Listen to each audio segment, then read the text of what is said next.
So the last part of this procedure is to scratch the solution in the ice bath. So it's a bit hard to see here, but the beaker's in the ice and you're scratching down with the spatula or the stirring rod onto one part of the glassware. This took me about 2 to 3 minutes, and you will see you have a suspension now, a turbid solution of copper sulfate crystals, kind of an off blue to a turquoise colour in solution.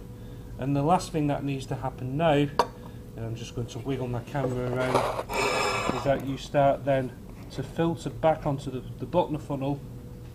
But you should have with you some ethanol in a nice bucket ready for use.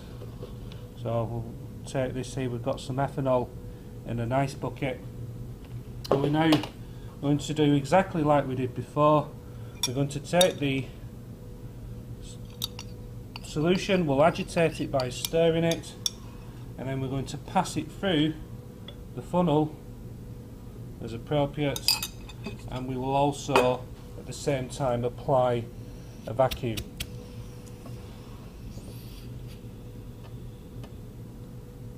So we've got some crystals, we would hope, of copper sulfate, which will deposit themselves on the funnel part of the bottom funnel.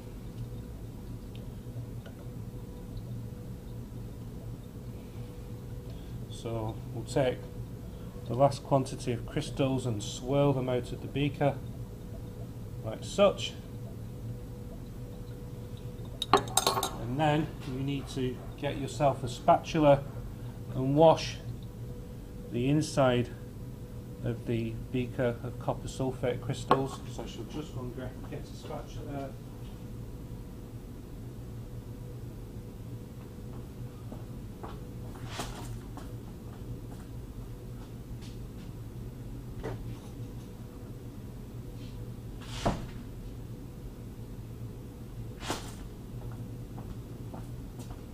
Take now a glass pipette and just suck up a touch of the ethanol, the cold ethanol. And the ethanol needs to be cold at this point, so not to encourage the copper sulfate to dissolve in the ethanol solution. So you drizzle on the inside of the beaker and transfer, and again you take a further quantity of ethanol and rinse around the inside of the beaker. So take another 1 ml of ethanol and rinse around the inside of the beaker. Agitate, transfer. Do this 2 or 3 times. I'm just doing it twice, but do that 2 to 3 times, and then you're left with a quantity of copper sulfate crystals in the funnel.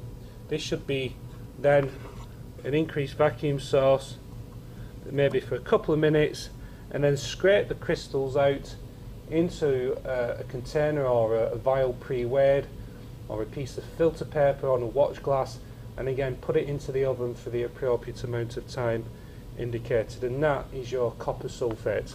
So this practical over a number of clips shows you how to separate an organic compound salicylic acid from the inorganic compound copper sulfate. Thank you.